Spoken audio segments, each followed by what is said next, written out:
see they're going to become champions. Oh, 67. And then he's a Westman. They're passing in the thousands. You see they're going to become champions.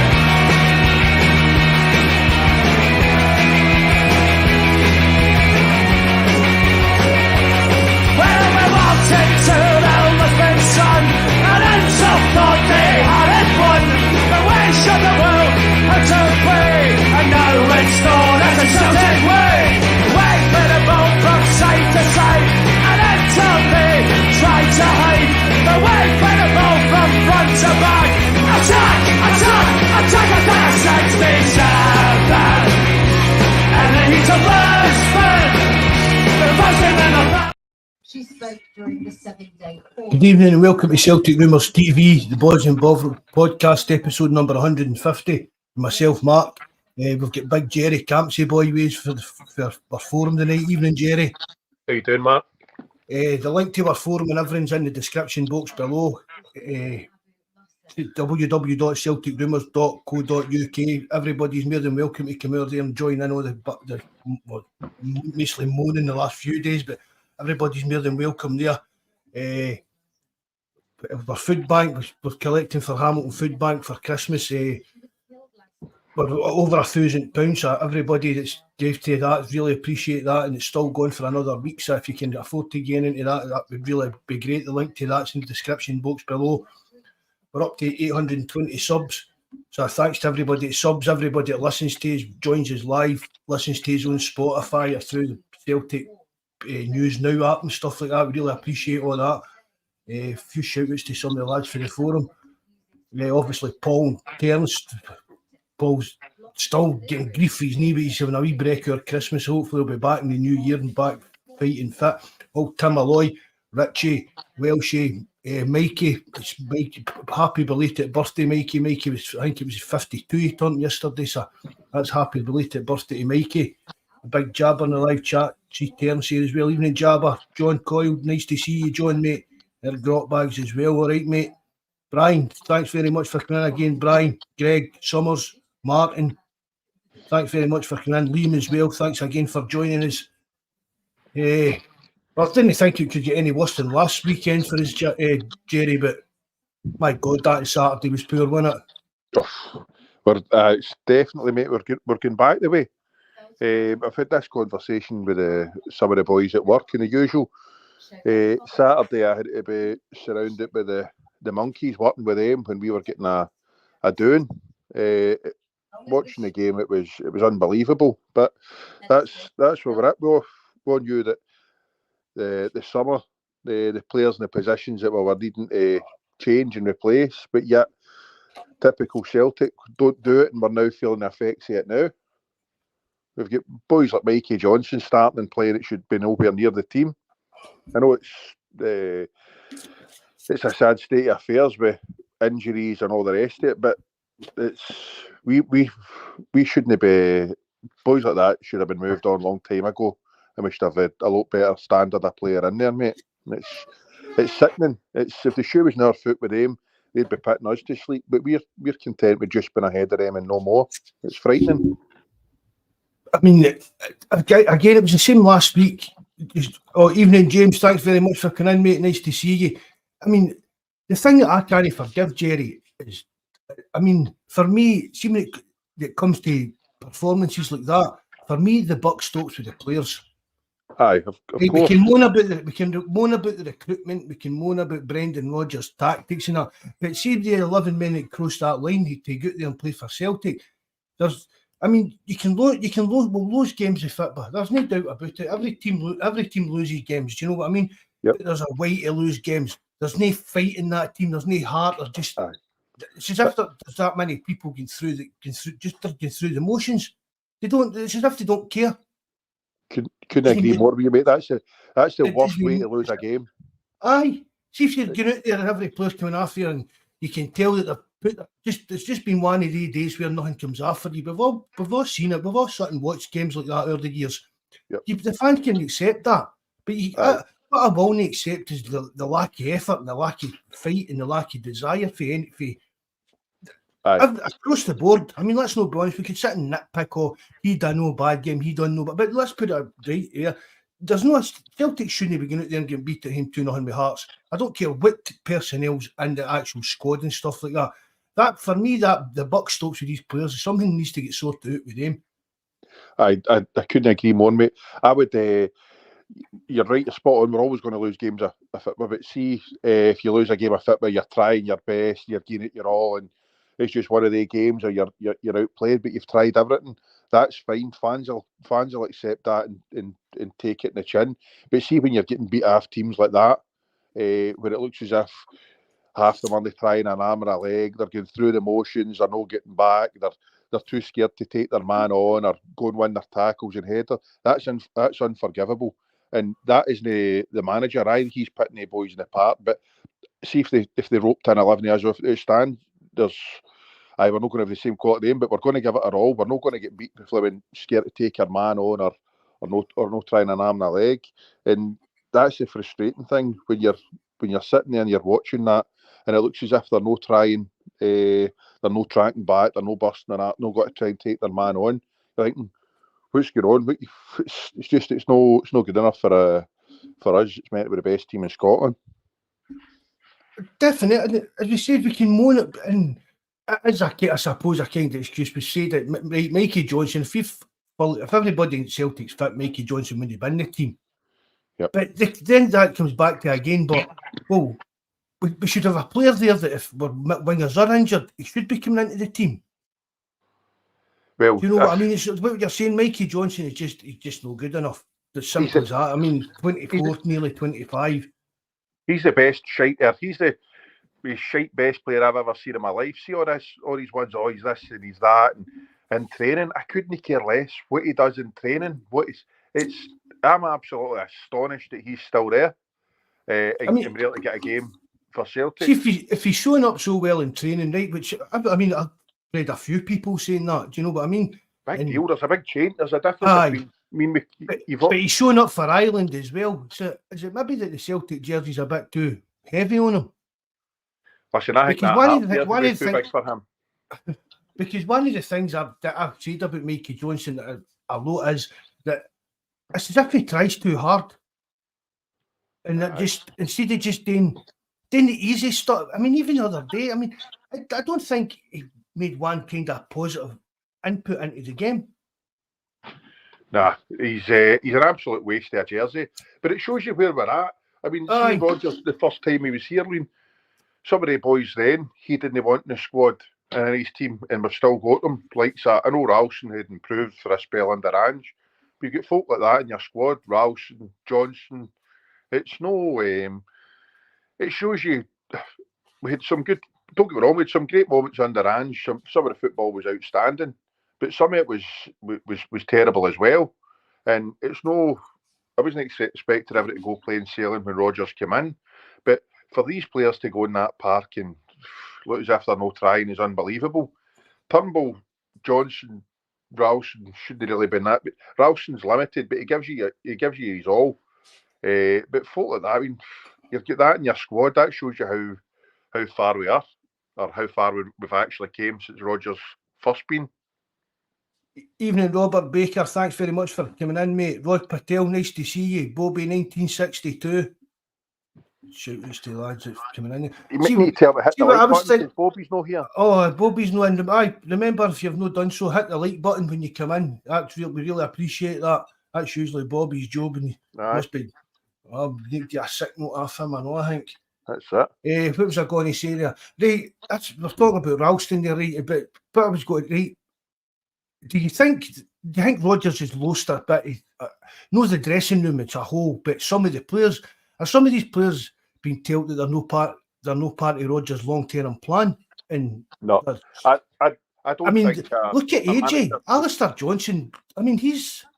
Aye, him and Vickers since we've come back from injury don't look especially Johnson. He doesn't look a shadow of the player. He was. I don't think any manager worth his salt is going to tell any of these players now, oh, you're no part of my plans. I wouldn't tell a player they weren't part of my plans until I had the replacement in the door. Well, if you read what Roger says, but Jerry's, even was it last week in an interview he was talking about it, and he says these kind of talks, he likes to be, these kind of talks are ongoing with players. He doesn't like doing it, but sometimes it's a difficult conversation to tell a player that they're not going to be here long term, they're no part of your plans and stuff like that. And I think maybe I'm just clutching at straws, trying to figure out why Celtic's just drastically fell down in a matter of weeks. Even you go back to, you go there and beat Feyenoord, and it wasn't a great performance, to be fair, right? But we beat Feyenoord, right? Yep. It was a good performance, and it was good to get a result. But even the way the players were celebrating that was embarrassing for me. You know what I mean? You're still finished boat with that group. Aye, but that's how to me good. I know it wasn't the greatest performance, but it was a victory all the same that we've been needing and we're wanting. So that's to me says that it's one game. He's no lost the dressing room as such, but I don't think he's going to be turning around any of the boys that are in that squad now. Even the likes of your Mikey Johnsons and the rest of them, Turnbull. Look, you're only going to be part of my long-term plans, but I'm going to be playing you anyway. I just don't. I don't think it's going to be. I don't think it's going down the right road because they could spit their dummy out the pram and no want to play and they'll be trying their hardest. But I can't believe this is how bad it was on Saturday. Terence phoned me at half time to have a moan about the game. Do you know what I mean? That we don't usually talk at half time or that apart from like messages and stuff like that. But I never forgot what I was going to say there now. I forgot what I was going to say, Jabber. What were we talking about? must have been a lie. Must have been a lie. Evening, Patrick Neely. Thanks very much for coming in, mate. There's no fluency to the team. That's what I was going to talk about. Turnbull. When you see Turnbull starting that game on Saturday, this guy can go and sign for another club in a fortnight. Yep. See this, right? From what we've read, there was an offer on the table for him, but there isn't one there anymore. So, why are we playing a guy that can go away and sign for another club in 2 weeks' time? And let's face it, would you risk a broken leg or do you know what I mean if you're in that kind of situation? No, if you get her eye on another move, exactly. No, 100%. Because no matter how, I've always said this, see what minute a player signs, whether it's gone for us, signing for another team or signing for us from another team, you're always, no matter how committed you've always got that at the back of your mind. You've always got it. We've seen it the pre-contracts before cancelled when players have been injured. We've done it with the big South African centre half. We've done it with Turnbull too. So it can happen. Players are always going to have that in the back of their mind. So no, it's a sad state of affairs, mate. But I don't think I've heard that I've got all my pals gone daft texts and saying it's time to sack Rodgers, get him out the door and out. I don't believe we're there yet. I don't think he's lost the dressing room. I'd still give him a chance to get his own players in January. But if they're not going to back him and let him sign his players, then if he's worth his salt, it'd be time for him to say, look, I'm wanting to sign my own players, I'm wanting to do this, but they're not letting me. It's maybe better off you're getting somebody else that's going to try and get down the route you want to get down. But there should be uproar. We should be going off our chump. Oh, there definitely should be absolute uproar. I mean, obviously everybody's seen it, the wee guy that was getting some of it, that the stewards were in him when he was giving Michael Nicholson grief at the game and that, but quite right. I mean, it was. I've seen people on Twitter saying, you can't cuss and swear at board members, but there's a guy on Twitter, and he's a well-respected Celtic fan. Is it Eddie Keane, the guy's called? And he spoke to the guy, and he kind of, I think he maybe even know the guy that had done it. Evening, Stephen, Pulse Boy, Northampton, Tim, thanks very much for coming in, lads. And he said that the guys, it wasn't cussing and F'ing and C'ing and stuff like that to him, sir. Aye. But even at that, I mean, the guy paid a hell of a lot of money if he's sitting near enough to shout at the board and that. Do you know what I mean? Aye, we're in paying their wages and all the rest of it. He's entitled to. I mean, I'm not sure about the shouting and swearing. Well, I'm talking nonsense. If I was sitting round about him, I'd be joining him, going off my head. But our board get an easy ride. Our board get an absolute easy ride off us. It's about time that we start holding them a wee bit more accountable than they are, because they're see this shite with AGM. Desmond no bothering his ass turning up. I know he's no bothered turning up for the last however many years, and we've still been winning trophies and cups and leagues. But see, the thing is, we should be a lot further ahead than we are. We're just happy to bob along, just be in front of them. And we're happy, but big fish in a small pond. Aye, exactly. But see, we've had the chance where we could have been progressed in Europe, and that's where we should be wanting to look. The leagues are bread and butter, but we've been able to, or should have been able to motor ahead, miles away for all these teams. But now that we're looking in the mirror and they're creeping up behind us, and God help us if they do the damage in the 30th, man. It doesn't even bear thinking about. I'm glad that's at Celtic Park. Aye, 100%. I wouldn't fancy it. I mean, even if we scrape by Livingston at the weekend, and is it Dundee we've got in Boxing Day or something? Away to Dundee in Boxing Day, is it? Yep. Even if we scrape by them, that's games that you're still expecting Celtic to win, even if they're playing bad. Aye. But I would not like to go to Ibrox with this team, this Celtic team playing the way they're. Definitely no. Uh-huh. But I mean, they're no great shakes either. We're kind of making them look good. See, because we're getting that's us bombed out of Europe again, and they've get through, so that's one up. Hope they've got ours, and you know what I mean. They've just won the League Cup, and we've lost to Hearts after losing last week. So it's just the momentum of it. Do you know what I mean? If Celtic the Celtic we know that we've seen in flashes this season against like the likes of Hibs and stuff like that. If that Celtic turns up at the 30th, they'll know for hope and hell getting laying a glove on us. Aye, it's all ifs, buts and maybes. The thing is, we can't just flick a switch and say, right, we're turning up. I know when we went over to there, we weren't expecting to win, and we did. But it's got to be they are a good team. We are making them look good. However, they've got I'd say they've got a kind of wee bit between their teeth. They've got a half decent manager in, but we need to get our finger out and start. Somebody was talking to me today. I mean, we've not even got a structure the way we play.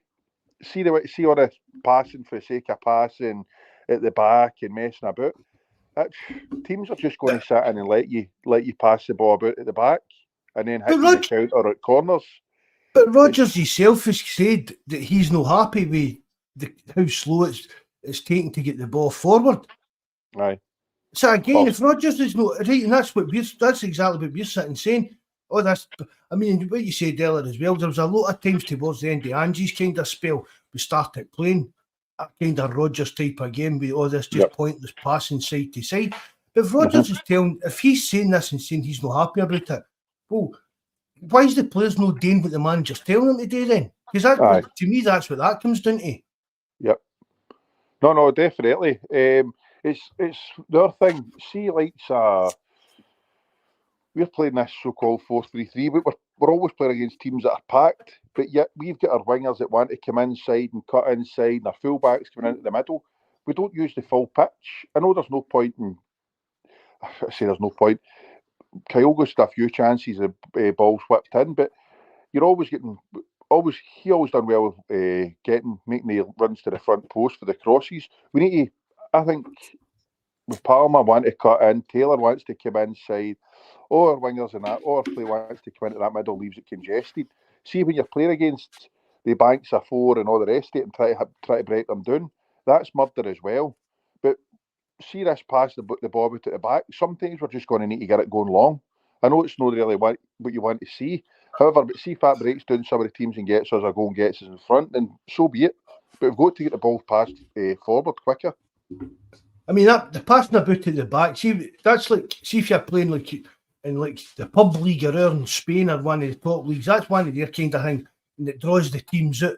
In Scotland, they're not drawing the teams out because they're quite happy just to sit back and they do banks of four and just let us pass that ball about. Do you know what I mean? So that tactic, we use it to draw teams out, it doesn't work. No, it's nonsense, because it's just giving teams the time to funnel in and get their men into position, get them behind the ball, and we start passing it about at the back, man, boring everybody to death. Whereas we're wanting to get it forward to our centre forwards or our wingers or whatever, and get the ball up the other end of the park, rather than this boring us to death with the passing at the back. So, no, there's got to be a few backsides towed, and there's got to be a considerable amount of cash spent in January to try and get first team. I mean, I think there's got to be, even in terms, even in Bud, I think, I'm at the stage now, Jerry, that I think that Rodgers has got to, even coming to the Livy game on Saturday, he's got to look at the players that he's got available and come up with a system but to suit the players, just to tide us out to January. He can get some new players in. I really do. I think the system he's playing now is it's not working, that 4-3-3. And I see a lot of people saying that they would go the 3-5-2 and that, but I would go. I would maybe even go like, what about like 4-3-1-2? Same as them. Obviously, the back five's just. We're not going to change any. Do you know what I mean? 3 midfielders, and then move Palma into the middle, playing like a number 10 role, and have Kyogo and O up front. McGregor, O'Reilly, and hopefully it would be a Wata, but I don't even know if there's been any reports he has what happened to his injury or that. But somebody like, do you know what I mean? Even that Bernardo. I mean, how can Bernardo play in the Champions League the other night and have a decent enough game, and yet yesterday there's not even a sniff? He's nowhere near. I know. I can't fathom it myself, mate. I don't know. I agree. I think we need to change the formation to try and get the best out of the players we've got. But we've said this before. You've got to have the players to play the formation you want. I mean, I don't think the 4-3-3 is the formation that Rodgers wants to play. But I think with maybe the players he's got, that he thinks maybe that's what's best suited to him and what it's been used to playing. But I've seen folks saying to go 3 at the back and all the rest of it. It's a fair shout, but I don't know. This is what he's paid the big money for, and he's meant to be this elite coach, so he's got his work cut out. And see the thing, we go in like a 3-5-2. You're exposing, see your like wingers, fullbacks, wing backs, whatever you want to call them. And if Taylor's a weak link in the team, all any team needs to do is ping big long diagonal balls out the Bertopi Taylor's shoulder, and that's just exposing that full side of the park a lot more. Evening WPM 2269. Nice to see you again, mate. Take on Stuart Armstrong back. I would. The way we're playing the new, I definitely would. It could be very worse than what we've got the now. Listen, we needed at the minimum a goalkeeper, a left back, and a striker in the summer there, and we never got it. I've seen a few boys talking about we've been linked with left backs, but linked with this one and that one, it's a different kettle of fish. We need to try and get these boys in the door, and we need a bit of height about us. We're too wee. It's every team that scores against us, it's a cross into the box. So we're needing a wee bit of height about us, and I know JFP's no in. He's a big fan of Taylor, but it's if we can't get somebody in, it's better than Taylor at left back. Then it's when I start to say affairs, mate. Oh, aye. I mean, I've backed Taylor at the Hull. Always have. It's not working out from at all under Rodgers. No. He definitely needs replaced. And I used to say as well that he was a good enough kind of a bit like Ralston. Aye. Comes to Europe, he's good enough. He's good enough. But Taylor, I don't know. He's really, really struggling in this Celtic team now, and he's getting exposed a lot more. Somebody says here about Maeda's not there to help him in that pulse boy. That is a good point, but just something there is it again. That's what I'm saying. Is that when I say, I don't mean that the full dressing rooms turned against Rodgers, but certain players maybe just not happy with what's going on. The way they're maybe getting treated, the way they know they've not got a future, so it's the, you know what I mean, what's the point in getting out there and doing their job? But something needs to, that left back is a real concern. It really is, and that's the first time I've really said that, because Taylor, I mean, because you always see, even when there was a bit of rough and tumble on the pitch, Taylor was the first. He's a wee toty guy, but he was the first one up there and sticking up and do you know what I mean? If there any kind of shoving and handbag stuff in that. Aye, but you ask him if mark somebody in the box, man, he's the first one to hit the ground. But again, that's just craziness when you get Taylor. The last couple of games, he's marking like the opposition's like main probably target in the box. The other day, Shankland. I mean, we spoke about even signing Shankland. Who was? Do you know something? I've always said, no, man, we need better than him. Do you know, he's I was watching that. See his movement. His movement's actually quite good. His movement's not too bad. I mean, I wouldn't, if we to take him in January to just the end of the season or whatever, I wouldn't be too disappointed. I mean, you're wanting better than him, definitely. But I bet with this Asian Cup and that, Jerry, do you know what I mean? I don't think we can go there and kind of, unless it is somebody a bit quality, which is really hard to get in January. Do you know what I mean? So, it's always the hardest month to try to and get folk in. Even because you've only got 30 days to get the actual stuff done. Do you know what I mean? Even clubs don't want to sell a player, they can just drag their heels for a few days here and there, and the next thing the window's shut and the guy's no selling. Nobody's fell out with anybody, do you know what I mean? Stuff like that. I'll try to get a couple of extra quid. The team's getting desperate. But no. This is the board's fault for no spending this cash in the summer. I couldn't care less how much money we've got in the bank, not patting each other in the back. Oh, we've got 70 odd million. That's fantastic. But see the product in the park, it's horrendous. Absolutely abysmal. So what use is that to the paying fans? Because as loyal as we may be, do you think we're all going to keep turning up and paying premium for a season ticket, but yet they're not prepared to spend the money? It's project after project we get. It's definitely not on.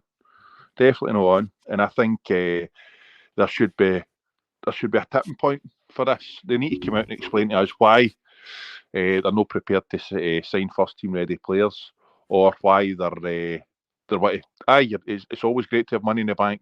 Every one of us would want money in the bank. But however, see if it's at the detriment of the team in the park, what good is it? Because all these we're going to build this, going to do this with the money, going to do this, hotels. That's nonsense. Absolute nonsense. Museums, all this shit. Who cares about that, really? You're wanting a decent team in the pitch. I couldn't care less about all the rest of this stuff. Fair dues about the upgrades to the training facilities. I agree with that. I mean, we should have an indoor pitch built the first time round. We're doing a training ground. They've still not got that. So it's when all this bad weather you get over here. We can't. Our boys can't even get outside and train.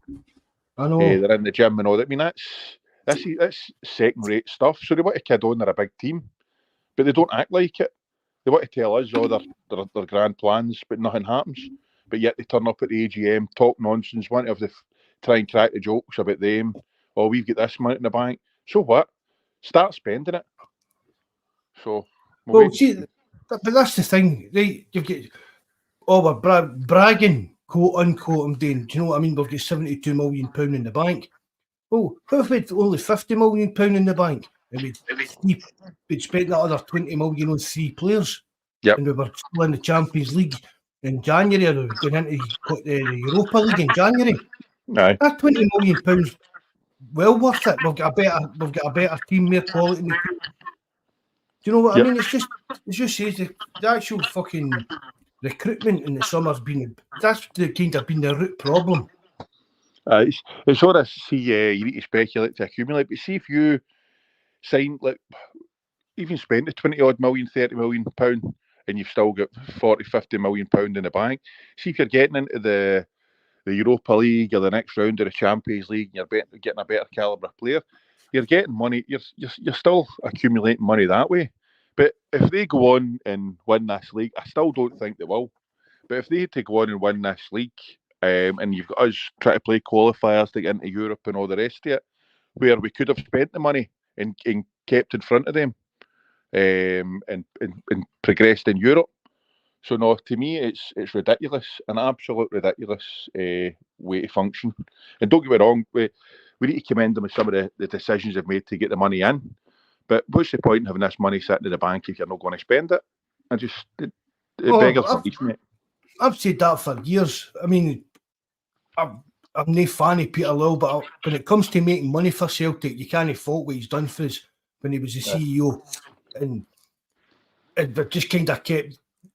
That's one thing that I don't mind Celtic keeping down the route following Peter Lawwell's kind of way you're thinking when you get... But do you know what I mean? When it comes to making money and stuff like that, and the sponsorship deals and stuff, do you know what I mean? That side of things. But again... The money stuff should be left to the money men, and football decisions should be left to footballing guys. And again, it goes back to, this goes back to, and I've been on about this for the past 10 years, man. Celtic have needed and still need to bring in a director of football. Yep, I would agree with you there. But you've hit the nail on the head. Money men should be left. The money decisions with the money men, the football with the football. And that's the problem. We don't have footballing guys making footballing decisions. And I think that director of football would help. And see, well, I know you made the big deal on one of the pods, Mark, about that job Lawwell's got with UEFA and got to be attached to Celtic. See that? I mean, it's wonderful, but I think it's time Lawwell and his boy jump ship and beat it. But see that again, Jerry, it's just a box ticking exercise, because he was still working for UEFA when he was between his time as CEO for Celtic and as chairman. How was he still allowed to do his UEFA job? So he must have been. See, as long he as doesn't need to be there, involved in that kind of. He could, do you know what I mean? Just give him some kind of an honorary president or some stupid honorary chairman, something like that. If it was a box ticking exercise to keep this UEFA thing going. Nah, as long as him and his boy are anywhere near Celtic Park, there's got to be the shadow. I would hunt the two of them. I couldn't care less if that boy worked for the City Group. See if that's the boys that he's bringing in, these projects that he thinks are going to earn us money or are going to kick us on. Well, a lot of shite, mate, because I think you get a couple of the boys that on the forward play that championship manager, football manager would do a better job than him. Because let's face it, out of the summer recruitment, how many of them started these important games the last few weeks? We've had injuries, but none of them have actually progressed us. Well, maybe an exception of Palmer. I mean, I'm not backing up with Mark Lawwell saying this, but doing that, it comes back to again who's actually making the decisions. Do you know what I mean? Who's Mark Lawwell? Who's been on Mark Lawwell's list that he's kind of had that we've missed out on? That would have been better. You get what I mean? Whoever's making the decisions actually on who we're signing. You know what I mean? I mean, scouts can. You know what I mean? Look at players we've heard that we were in for and that have slipped through the net and stuff like that. That we'd scout it. So a scout can be there and maybe Mark Lawwell's giving them a list of these 6 players that would be totally brilliant for us, right? But again, it's took out his hands and into the bean counters and the money men. We're not spending £8 million on him. What about him? Look, he's only 21 and we could get £6 million for him if it comes out all right. You know what I mean? Just stuff like that. But whoever's actually making these decisions, that's the root problem. Surely he's not going to do that. But then there's the button, whether we go for them or we don't. That's where, for me, that's where the problem is for me. And unless it is Daddy Lil pulling the string behind the scenes, that's down to Michael Nicholson. But you're not going to go scouting players that you can't realistically afford. See, if you're away meant to be scouting players that are worth X amount, but you think we're not going to sign a boy at 18 or 19 for 6 or 7 million. What's the point in them? I'm going to look at the boy in the first place. But we've done it with Jota. How much do we sign him for? 6.5? But surely, when you're going scouting a player, you're going to say, right, we've got a budget of whatever, 20 odd million. I've got 3 or 4 boys that put these positions to sign. And you go and look at boys that are a left back at whatever, or right back, centre forward. This is how much we've got to spend. right, you're going to speak to the club to see roughly how much they're looking for. Then you've got to factor in everything else. Surely you're not going to go looking at players that are, once you spoke to the club, you know how much he's roughly going to cost. You're not going to continue to watch him, are you? No, you'd be realistic. I mean, you'd like to think that, right, we're talking, chief for left backs sake, right? Rodgers and Mark Lowell and everybody's agreed, right, we need a left back. But you'd like to think that Mark Lowell's went in with a list of players and it's a case of like, well, if we can hold out to the summer, we could maybe get him on a pre-contract and get him for free or for a nominal fee in January.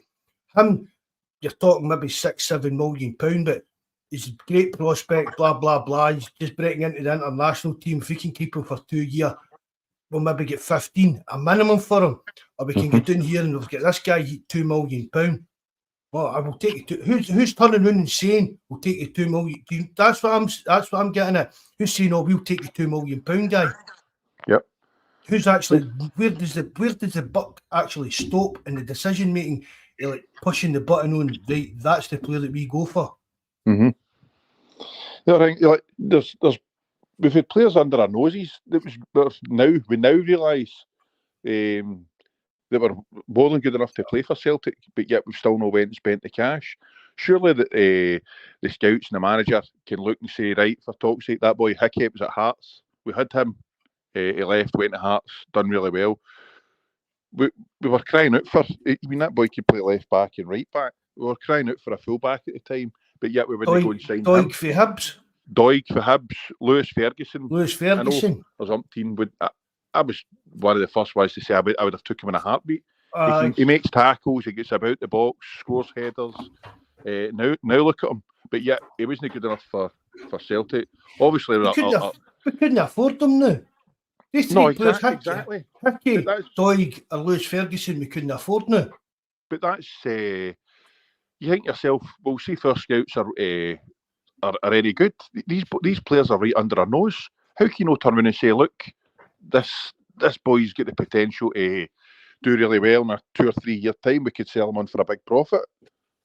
But this is where they're saying it there. It's a snobbery. Aye, there is, but we always think. I mean, with Lewis Ferguson was going a bit. There was always folk not going to want him because of the family connections. But we've always. We do, as fans, have a sense of entitlement and all. We think we've got a divine right to beat every team, and we also think that there's none of the players in Scotland ever good enough to play for Celtic. When you look at, McGinn, we were penny pinching with McGinn. An extra couple of quid, we'll get him in the door. Hickey, Doig, as you said, Lewis Ferguson. It's just that's players that are right under our nose that we've not had the brains to go and offer a few quid for. I don't know if I can't even. Did we talk about McKenna? No, you were. Yeah, I know that. I can't remember. Mikey, it must be me and Mikey. Mike must have been me and Mikey that have been talking about him quite a bit. But about the lads in the chat, would you sign Scott McKenna? Would you take him?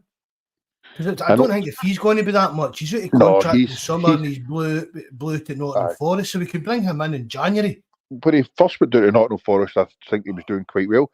He was always get tore in against them. That's what he was always. You were always waiting for him to get sent off. But I think he's got a bit of pace about him, as you know. McKenna. He's left-sided anyway. And he's left-footed. He's not going to get beat in the air. Which is one thing, but I think we all agree on.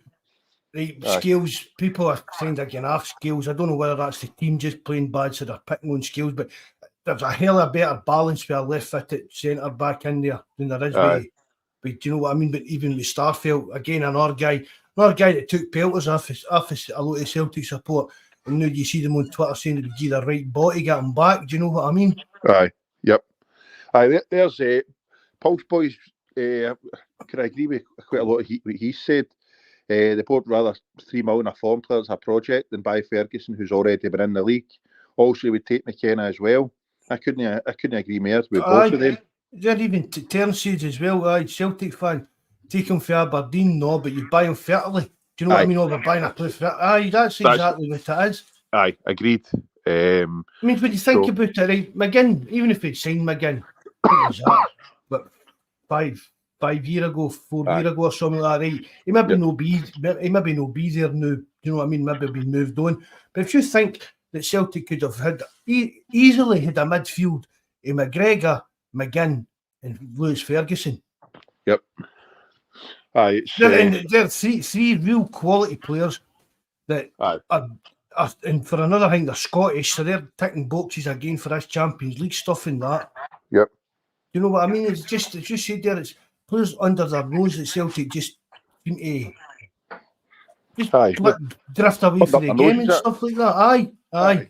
So, I mean, and who makes the decision? Who turns around and says, no, none of them are good enough? Don't be wrong, we've all seen it, players raise their game against Celtic and Rangers, but we've seen enough of these players over the years. Hickey, your scouting department. I mean, your scouting department and that. You know what I mean? Even your Brendan Rodgers, guys like Brendan Rodgers and Ange was the same. But you'd watch every single like Scottish League game because just doing a bit of scouting and planning how to play against teams and stuff like that. So it's no, even if players are raising their game just against us to catch the eye. I call it that match of the day fever. Do you know? I call it that for years. I've called it that. Guys scored against Celtic to form before people want to sign them and stuff like that. Okay. I remember it when we played Hamilton. Aye, but the scouts in that, it's just a case of they've seen them week in, week out playing against the Drudge in Scotland and that. But you can see, I mean, we see enough of them to know that they're shining out. Yep. That's I like that one. Patrick Bailey's point. What's the point in saying umpteen development players if we can't give them games and times to develop? One or two, I maybe have a chance, but that's not working now. I agree. You've I don't mind a couple of projects or development players in the squad and getting them in and getting them ready. But see, signing 2, 3, 4 of them and expecting them all to gel, hit the ground running and progress, no chance. No chance at all. And it's small mind mentality. But, especially with the foreign players. Aye, that's what you're saying. Which I used to. And that's why I think a lot of the. Is there a bit of sound delay on these mics or something? I keep interrupting you, Jerry, and I don't mean to. I just thought you were an ignorant bastard. That was all. Aye, I'm not that, but I didn't have it. But it's like but maybe that's why a lot of the younger Japanese guys and that haven't settled in. Aye, because do you know what I mean? It's just that big a shock and stuff like that, and we're expecting them to come in and just, as you said, they've got every signing for Celtic's got to hit the ground running, or they're just tagged as that's them. They're shite. Get them out the door. No, I'm all for giving players time to adjust. That's how I used to compare Johnson to Abada. I mean, used to say, look at the age of Abada, coming to a new country and new language, himself, and doing what he's done. Yet we've got Mikey Johnson that can't play 3 or 4 games in a row, like decent games in a row. He's either out injured or whatever, and he's a lot older. That's the way I look at it. And he's been at the club for God knows however many years, and we're still. He's not a young player now. Oh, he's 25. Aye, I mean, as people, when you talk about Mikey Johnson, I think it's just because he's been about that long. You still kind of think him as a young player. It's because he's not played that many games as well. You still think him as a kid, but no, he's essentially halfway through his career. Totally shite, I know. Aye. Well, there's no messing about the terms, but he's true. Hit the nail on the head. But I don't know. But there's no way that we're going to spend. Or I can't see spending massive amounts in January because it's a right hard month to recruit players. I think if we can get 2 or 3 in the door, we'd be doing really, really well. And what 2 or 3 positions do you really think it needs to be? Mate, it's the 3 positions we've been crying out for: left back, goalkeeper, striker. Goalkeeper, I don't know, man. I know, because Awata was doing well, wasn't he? Aye. But see, the thing is, I keep saying this to I keep having an argument with my pal. He's going on about, we need a CDM. What use is a CDM now to us? I know we're looking for next season, But see us playing against these like banks of 4. That's a CDM no good to us. We want to be attacking teams. We need to get no dig in the middle of the park. All these teams just bullies in the middle of the park. Aye, but I want to get the ball forward and try and break these teams down. But see, we had some right good chances to score on Saturday and never took them. Oh, Kyogo, Maeda, every one of them had chances. Palmer, exactly. That was a bit of a bummer. I know it just didn't fall right for him. So I mean, but even at that, even see like that, but it's so ifs and buts. It's like Palmer's goal. It was Palmer's goal against Lazio. If that hadn't been offside, would have been through in Europe. Yep. Aye. Okay, but that's it. We're no. Do you know what I mean? And Palmer did miss on Saturday. And do you know what I mean? But this is it all goes back to the summer recruitment. See if we had spent the money on these positions, goalkeeper, left back, striker. Who's to say that we couldn't have done something? Because let's face it, Hearts been at fault for a couple of these goals in Europe. So is Taylor. They're no Hearts been a good servant. So is Carter Vickers. Aye, well, I know, but Hearts time's up. He's been a good servant for us. Okay. But for him to be great this season as a first choice is unreal. And then for us not to have a left back, Bernabe, I don't know, but who's seen what in him? But he's not going to cut the mustard either. And then bringing him on in that game as well was bizarre. Do you think it was like Rodgers saying, look, this is what I've got to work with? This was him kind of saying that, because the interview with him I sent you, Jerry, Saturday night, it was kind of, I expected this kind of, wasn't it? Yep. No, I know he was saying he expected this, but he's going to be seeing the performances at training and the performances at the game. All he has felt this was coming for a while, especially in the league, with some of the performances we've had. It wasn't although we were shocked, it wasn't a massive shock. Get beat because we've been rotting in the league for weeks now, But it's they're going to need to toe up the arse and get their finger out and put it right this weekend against Livy. Oh, it goes wrong on Saturday, man. It's going to be ructions at Celtic Park. Aye. But regardless of what happens performance or score, I think we need to give that board pelters and get them told, look, see all this shit with all this money in the bank and not prepared to put it in the pitch. It's frightening because they want top dollar off us every time for tickets, for merchandise, for everything else. So no, it's acceptable for me. But we spoke about this in the last podcast and that stuff as well. But we win the league, Gary, and I still think we'll win the league. I honestly do. I don't know what the chat and that think. I don't know what you really think about it, Jerry. Do you think we'll win the league? I don't want to think about it as no one in the league, mate. Put it that way. I would like to think so. I'd like to think that we've got enough in the tank to see them off in the 30th, and then just get a couple in the door. Aye. A couple back for injury, and we'll see what it takes us. I know we're due. That was Maeda back. Hitati, I don't think he'll be back to January time anyway. Hopefully, Abada, we start seeing him and take it for there. I mean, we're missing his late runs into the box at the back post, so he's always pops up a goal here and there for us. So we I'm not a betting man, but I would like to think we've got enough to see them off. If we don't, we've got only to remember as well, they're still going through that kind of new manager bounce. Aye, you know what I mean? Even when Beale came in last season, had a few good results for them, and that was this was going to be their year and stuff like that. I know it's rinse and repeat with him, but they have got a decent manager in. He's a good manager, and he's got a tune out of the players that he's got there now, and they'll bring in, I think, a couple of players in January at least anyway. But we'll need to see. It's all about us and what we do. That's the thing.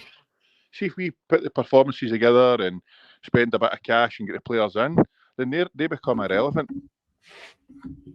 So if God forbid we don't win the league and we've got to get into the qualifiers, or we don't get into I don't even know. I've heard different things with the Champions League, how it will affect the runners-up of our league this season. But it's if they had to get straight into that Champions League and we had to miss out, then really, it's horrific. And then the board comes out and says, "Aye, that's why we kept that 70-odd million quid."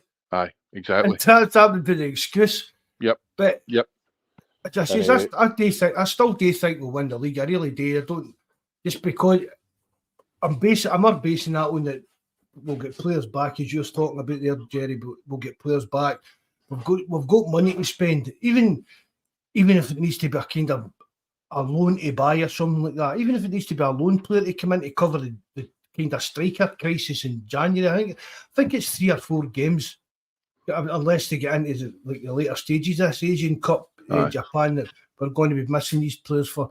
But again, is Kyogo going to be picked for this Asian Cup? No, I think it's only O and Maeda will be missing. I think that's only 2. Actually, I'm no. I mean, that's 2 big players for us, especially Maeda. I think we've all realised now how much we've missed him when he's not been there. So he'll be a big miss. He needs a kind of more run of games. But we regardless of him, Maeda and Oban there, we need another striker in. Mm-hmm. We need another striker in January.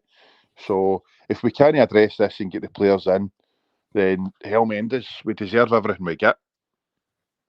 I mean, I've said it before, and I know a lot of people don't agree with me. But I'm not in January, but in the summer. In the summer, I'd be looking to move Kyogo in and bring in a new main striker.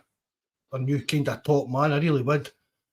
I mean, Kyogo turns 29 next month. He's not getting any younger.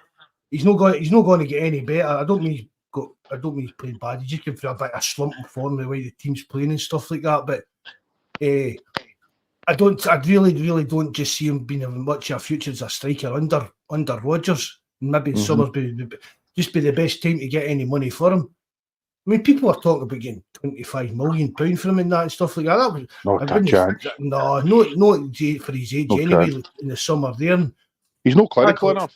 No, he's no. I mean, but we've basically done turned our left winger into our main striker. People are saying he's the best striker we've had for Henrik Larsson.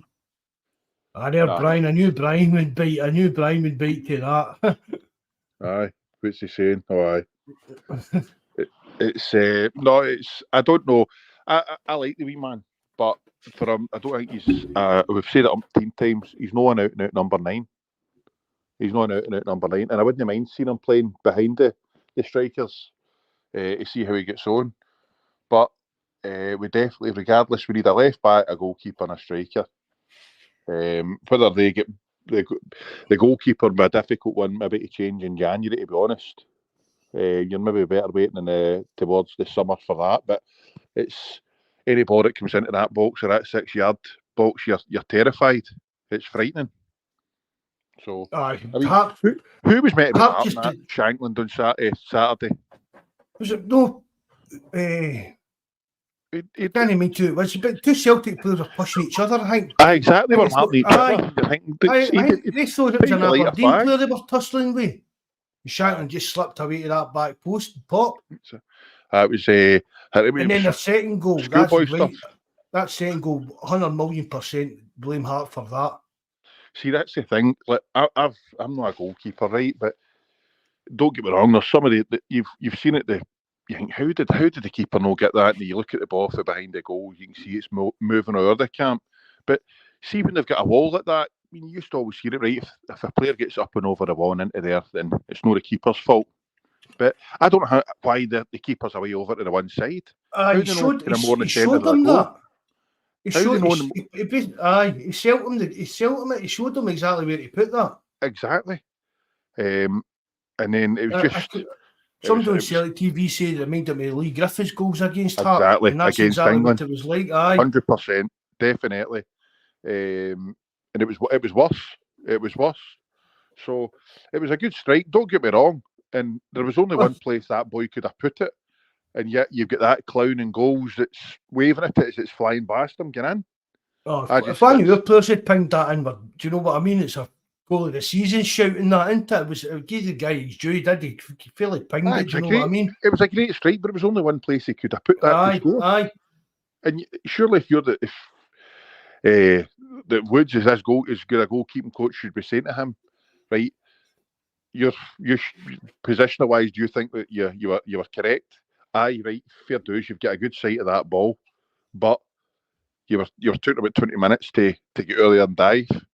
So it's, for me, Hart massively at fault.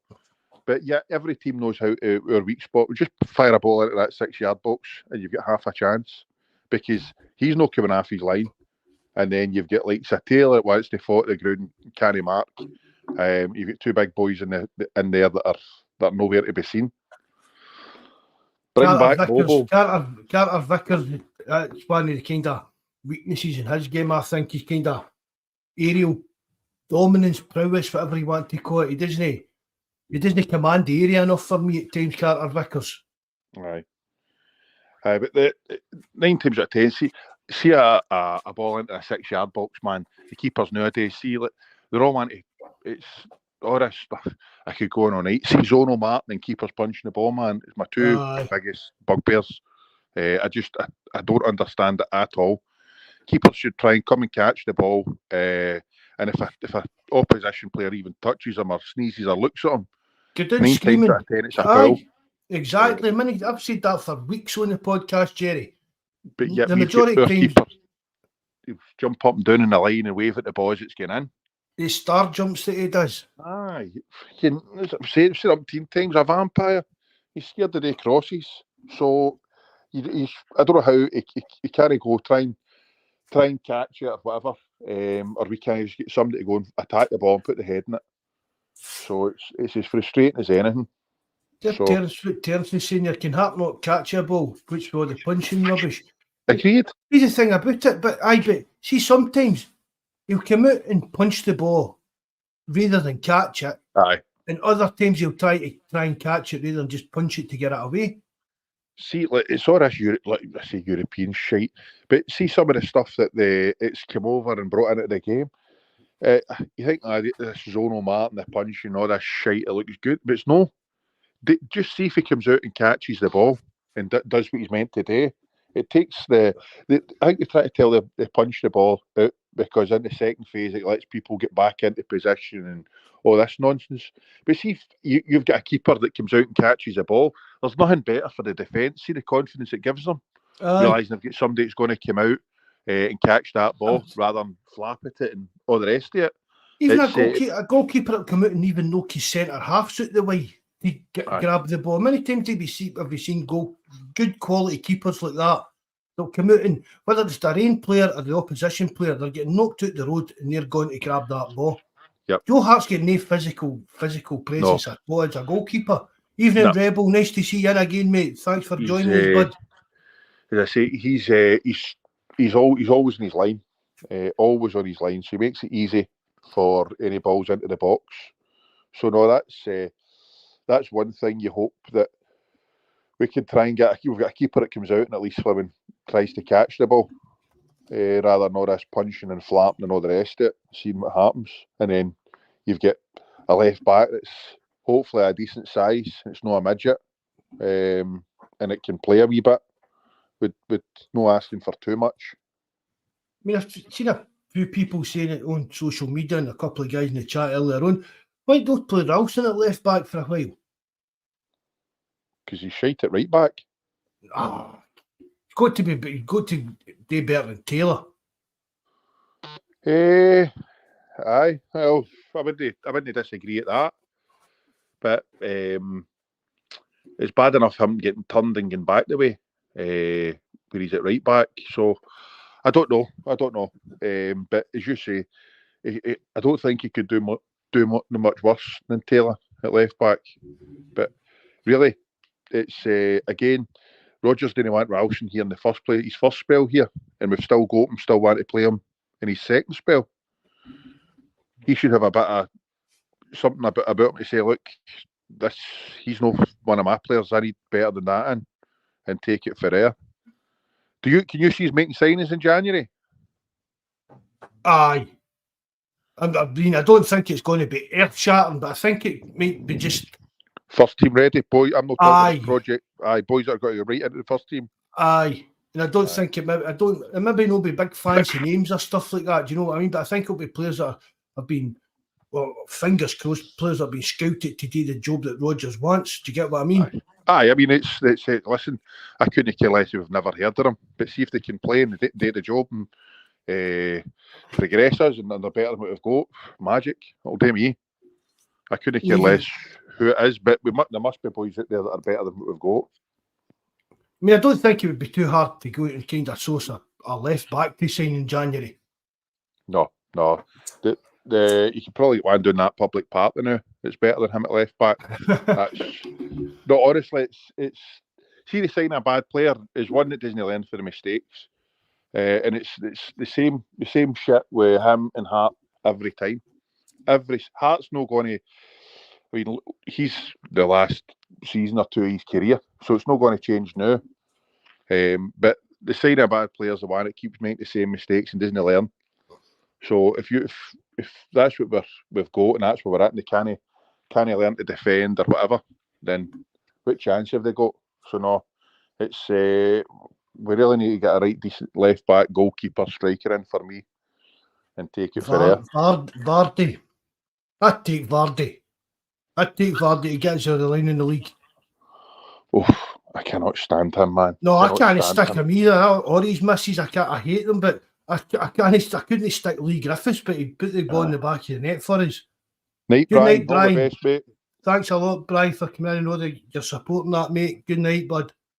I mean, I'd take him if he came in and get to score us a goals for the next 3 or 4 months that got us out of the line for the league.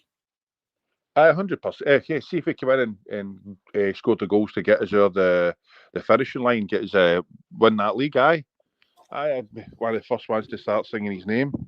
But I don't know. Is he? Do you think he would come up here and play under Rodgers again? I think he's quite happy where he's at.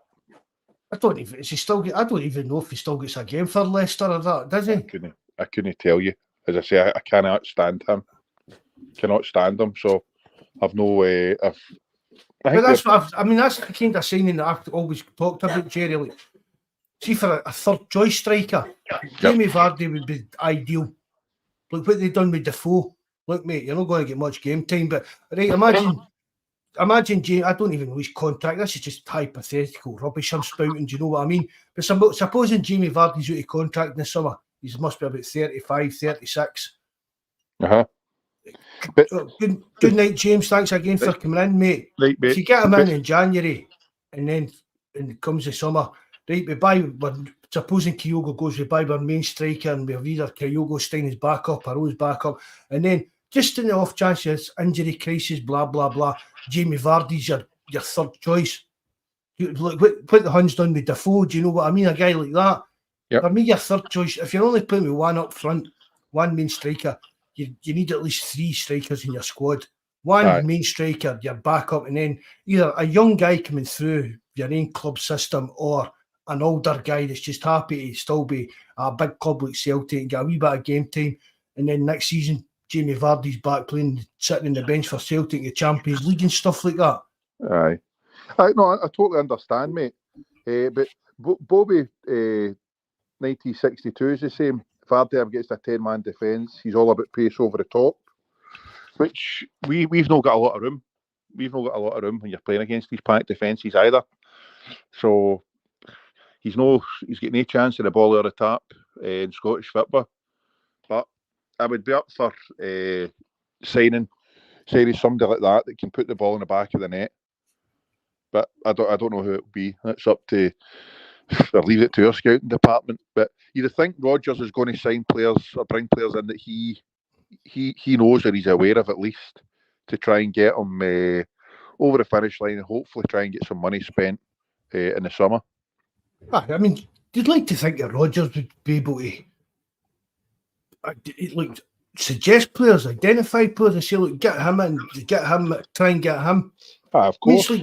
there was a talk he's getting that in Didi in. Aye. I mean, I don't. Is he still at Leicester? No, I don't think so. I'd be lying. I'm not Aye. sure. Aye, I've just googled it. He's still at Leicester. I mean, she's spent it, but they're in the Championship. I mean, surely God, Rodgers could say that's the type of player I want. If you can get him, let me talk to him. Do you know what I mean? Get Rodgers to use that kind of connection he's had because he's worked with the player and stuff like that. Of course, definitely. Aye, that's what you're looking for. You've got that kind of manager. We've seen it before in football. Players have only went there because of who the manager was and because they've had the word and said, "Look, I want to sign you. Come and play for me." But I don't know. It'll be interesting to see who we go for and if the board's going to listen to what the fans are wanting. Because as you've said, see them coming out and telling them saying, "Oh, this is the reason. If we had to lose this league, this is one of the reasons that we kept this money." That for me, that just does not wash. No, because they could have spent half the money, kept half, and still had to get quality players in to dust them, and still you'd have got your money again in the Champions League. So that excuse would not wash for me whatsoever. No, I don't think it was washed for many people, to be honest. Aye. You know what I mean? That no way. Yep. And it's like it's weird to actually think why any club in Scotland would need to have that kind of money sitting in the bank. Aye. No, I know all the sickles and all that, the Hunt sickles and that, all court cases and that. That's nothing to do. That's nothing at all to do with that. The insurance will cover anything that's got to be covered by. Do you know what I mean? Yeah. So there's no reason for a club in Scotland to be sitting there with £72 million in the bank. That's it. No, I'm with you, mate. They told us all this shite about hotels, museums, refurbing Barrafield, doing this up to Lennoxtown, and none of it's happening. And as I've said, the hotels and museums and all sounds fantastic in bits of paper, but realistically, with a hotel, how often is it going to be filled and sold out? But see, like that, see, the hotel thing, and this is what I thought they were going to do. It did drag on for a couple of years there, but it was Celtic, see, to fund the Martin O'Neill era and that. Celtic took out a long-term bank loan. Aye. And it was for the interest on it was buttons, do you know what I mean? And they paid it off. And I think it get paid off was it in the last set of accounts or the set of accounts before that? Yep. And I thought, know what they're going to do? They're going to go and get a bank loan again with the same kind of, you know what I mean, friendly interest rates and that, and use that to build the hotel and stuff like that, which I wouldn't have a problem with if they'd done that and took out one of the old long-term bank loans that we'd done to build the hotel or whatever, or day up back to the stadium that are looking a bit tired and stuff like that. But I mean, it's just for a club in Scotland to sit there with 72 million, and for me it does kind of feed into the kind of conspiracy theory that we're just happy enough just to be just that one step in front of them. Well, there's no other explanation for it, mate. We're just bobbing along, just happy to be being in front of them, and it's sickening because see if the shoes in our foot and they had their foot in our throat, they would end it. Whereas we've got absolute no interest in pushing too far ahead of them. They can butter up and say what they want, but there is no way that they're not happy just to pull away from him. And they, like we said before, like the way PSG treat the league, we just total contempt. Couldn't care less about the league. Just keep battering everybody in front of us and try and do something in Europe. Because see if it is all about money, we get roughly give or take maybe a couple of $100,000. We get the same kind of money for beating Feyenoord in the Champions League as you get for winning the Scottish League. Exactly. One. That's exactly it. So no, I mean their terms say it's just ego. That's just something. You know what I mean? They're sitting there at EGM with fancy wisecracks about stuff that doesn't mean nothing. That's exactly it. And then Bobby's saying about why is the journals no ask the question. You know, they can ask the question a blue in the face. It's never going to get answered. They're like politicians, the way they come across, with they wanted any of their questions pre-vetted and all the rest of it. And they get a look at what's getting at. It's nonsense to suggest it's anything other than that. It's a pantomime, because no matter what gets said on that floor or anything, no matter what the support, but no matter what every Celtic supporter in the land wants, as long as they've got they're all sitting there with these preference shares and stuff like that, they're just going to do what they want with us. Yep, that's exactly it. That's what I was going to touch on there again, Jerry. I was talking about, I still think we'll win the league. We'll win the league, right? And then again, it'll be everything will be the garden will be rosy again.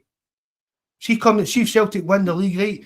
So suppose we even win the double, we go and win the league in the Scottish Cup, we qualify for the Champions League next season.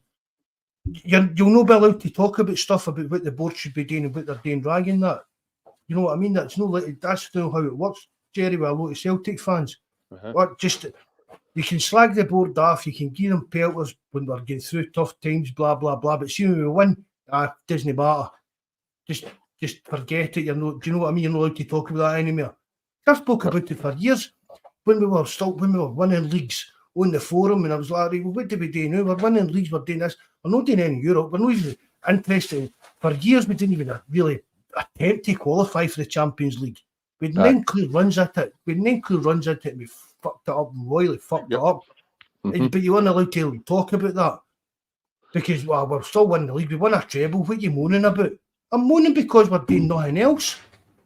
We're just doing, well, we're just going to plod along. It's great winning trebles. I'm not saying that, but what's the bigger picture?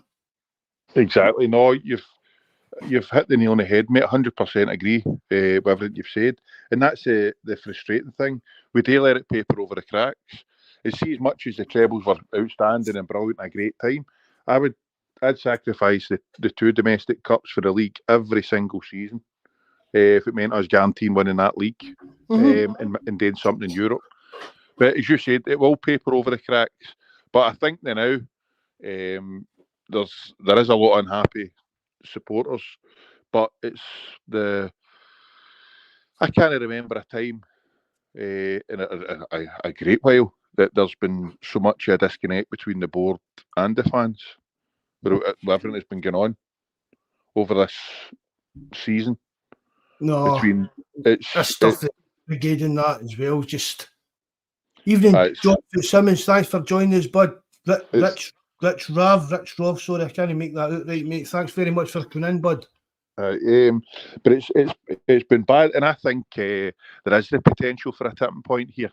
See if the results don't go our way, or we get beat off for them on the 30th. I think there's got to be and there will be uproar. But I don't care what we say. We can go on to win this league this season. We're getting mugged off. I don't care what anybody says. Say for talking's sake, we win this league and get into this new format and you get your 40, 50, 60 million quid. Again, how much would we realistically be expected to spend? And then, for talking's sake, you spend 20, 30 million of that. Would we be happy then? To then turn around and say that? That's the thing. I'm never going to see Celtic win the Champions League. No, you know what I mean? I'm not expecting there is. I mean, it's like saying, right, we're sitting there and we're going on about we've got £70 million in the bank and stuff like that. I'm not wanting Celtic to go and spend £100 million. You know what I mean? You know what I mean? You're not wanting them to go pure crazy on it, but at least have a bit of throw at the dice at it. Exactly. I'm not expecting them to win the Champions League. You've got to be realistic here. I mean, look at some of these teams that have spent an absolute fortune and get nowhere near it. I'm not expecting us to be like that. But for us to go out and be prepared to put decent money there, charging top dollar for season tickets, merchandise, the whole shebang. Also using plenty of the Green Brigade when it suits them to sell merchandise and tickets and all the rest of it, and then dump them when they think it's the right thing to do, and try and curry favour of the rest of them, and then no spend the product of the parts pish. but yet you want to take as much money as you can out of the put. I mean, it's no cheap to go to a game of football nowadays. No. That's anywhere. But I mean, the Champions League tickets £60 a pop. Exactly. And then if you think of this new Champions League format, how much the price of the tickets are going to be then, TV money they get in, it's ridiculous. So no, we've been getting mugged off for long and weary, and because we've been winning these leagues and these trebles and all that, it's afforded them the chance to paper over the cracks.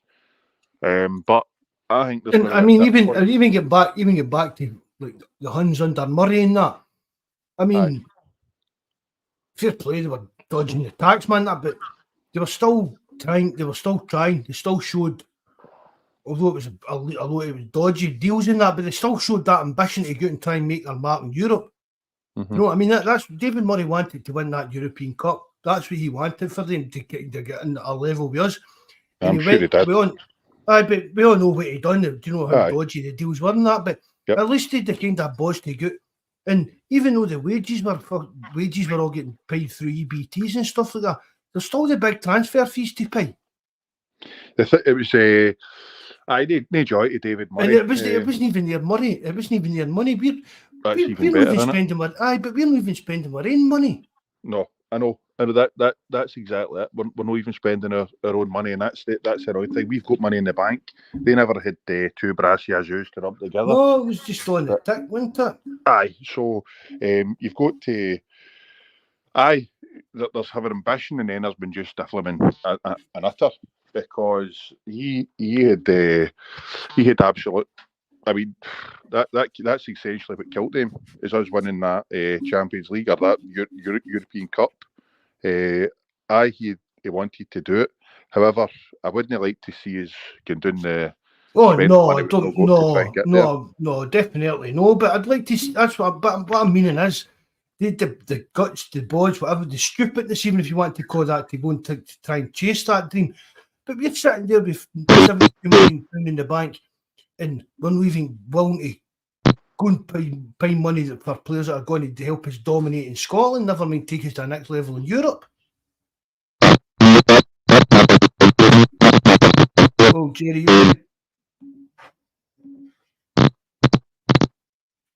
you went all crackly there, Jerry.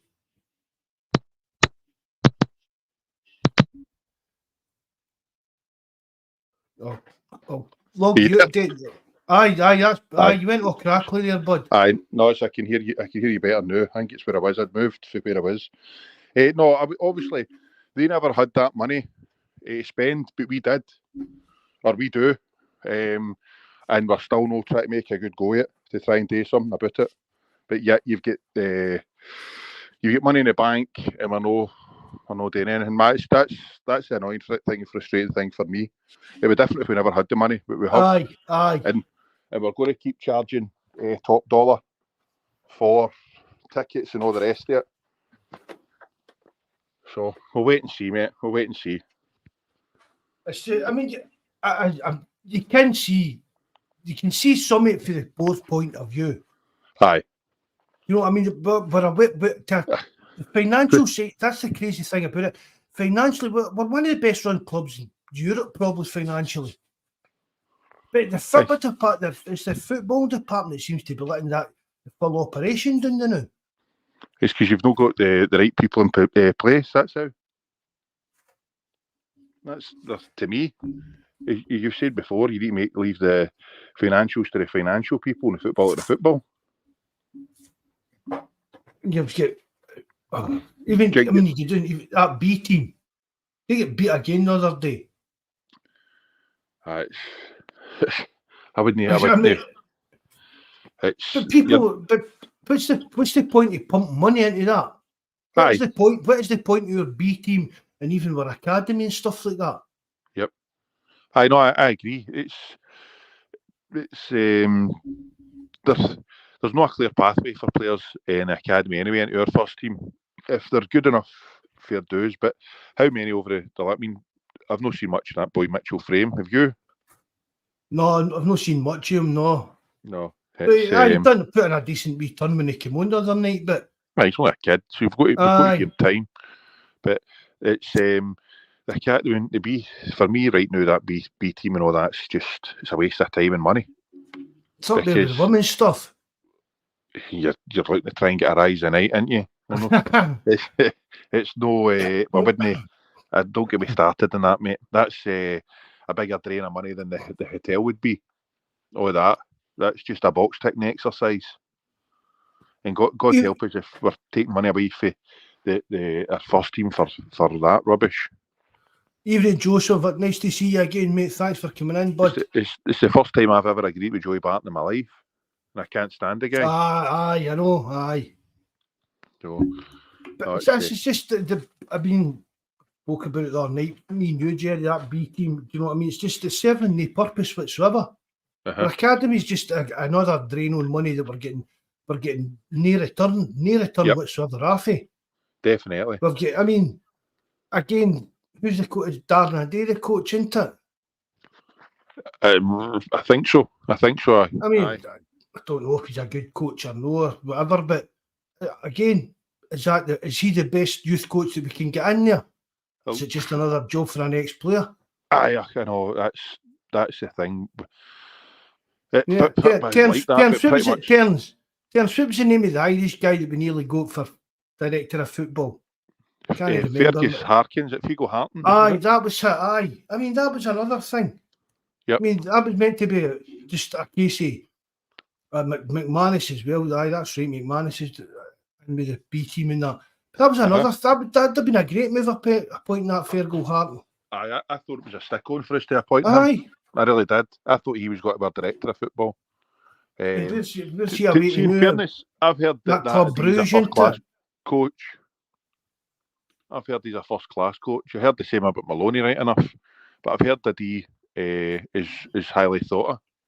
But that's my biggest. But one of the things I hate, the job for the boys. I'm not a fan of that. I think it should be the best person, regardless of who he played for or what he's done.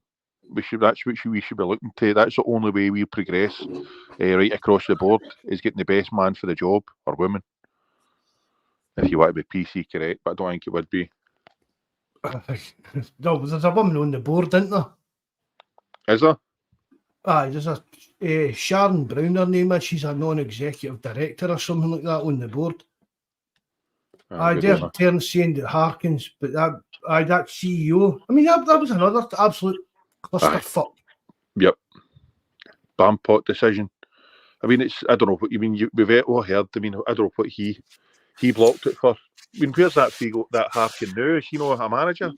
No, I think he's a director of football at that Club Bruges. Right. See, that Ronnie was with. Aye, yep. I'm sure it is. Terence has just said what I was thinking, but I didn't have the heart to say it in case. What was it? Shell was in. You know, Michelle that normally comes in. Aye. I didn't want to say that. That one was on the board for making the tea. Oh. Aye. So, no, but as I say, I thought Harkin would have been a right good appointment. But again, were we thinking that because of the Irish and the City connection? Or was he the best man for the job? And this is, we keep looking at the City group for this, the City group for that.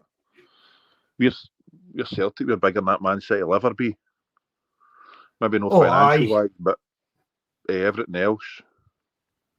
It's just, I mean, there isn't another big club in the world that doesn't operate with that kind of director of football or some other fancy job title that they kind of come up with for it. People went on about, Brendan Rodgers couldn't work with a director of football.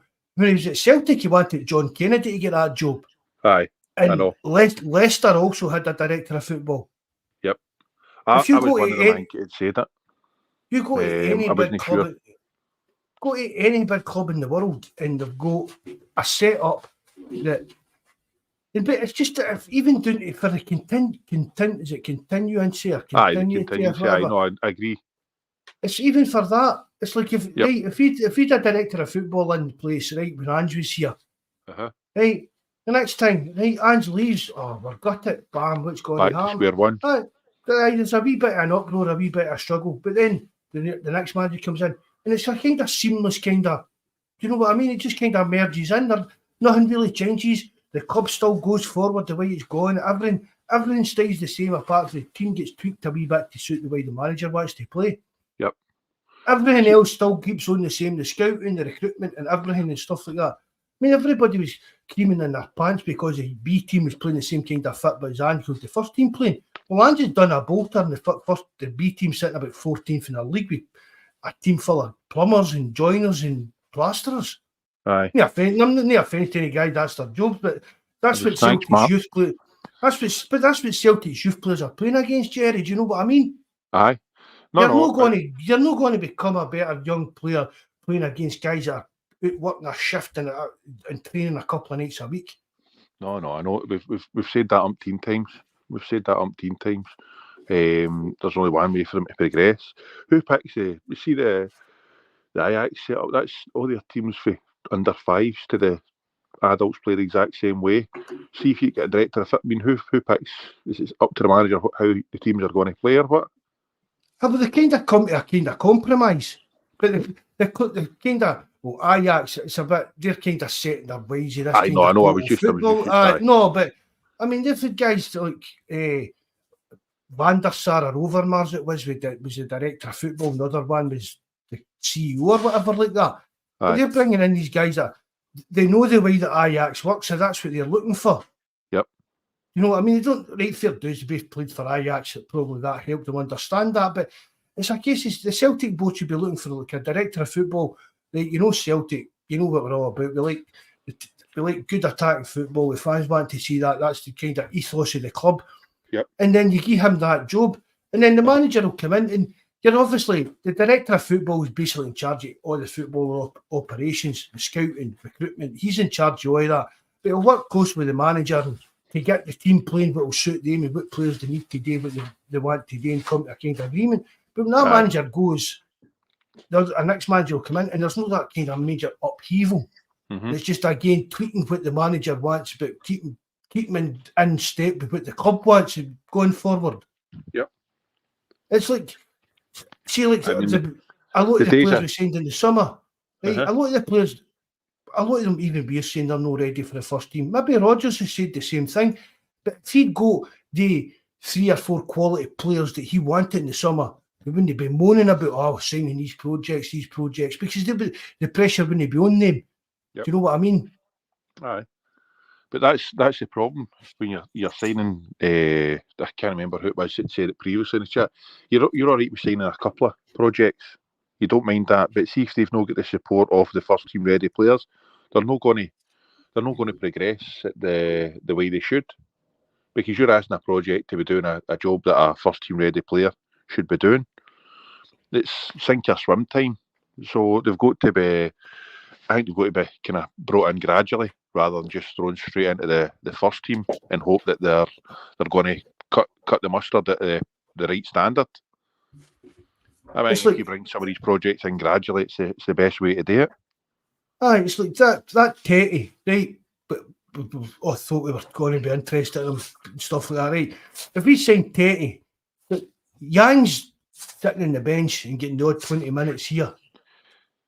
You know what I mean? That's how you bring a player like that on. You'd be flung in at the deep end because injuries or whatever. You'd be flung at the deep end, and everybody knows he's not good enough to take a step up now. But Definitely. He's been forced into it, and it's put the spotlight on him, and it's just he's not good enough. But everybody knows that anyway. He wasn't probably brought in to be good enough to know. Yep. Aye, but that's the problem, and then. That's no Rodgers' fault. No, I know that's not his fault. Again, this is the board and recruitment, and I mean, who is picking these players? That Matt Lovell. It's no Rodgers we should be looking at to get rid of. It's the recruitment side. I just don't think it's up to much, and then I don't think above them again they're getting the. They would get the finances to. If people could turn around and say, well, the recruitment might be saying we should be signing X, Y, and Z, but the folk above them are saying, well, no, we're not going for it. This is all we're prepared to give you. But you're only getting 4 or 5 million to spend instead of 14 or 15 million to spend. That's what I think it is. I don't actually think it's down to the recruitment team. I think it's down to the actual decision making. And it's always, as I said earlier on, Mark Little with a list of players at different values, different stages of their career, different how's of their progress of their careers and stuff like that. But it's who's actually sitting saying, well, we'll go for him. That's the case. Do you know what I mean? Yep. Instead of saying we'll go for that guy at £8 million, Aye. we'll only get 3 good years out of him, we'll not make much money off him. But we'll get 3 good years, but we'll still get 3 cracking good years out of him that'll take us to the next level.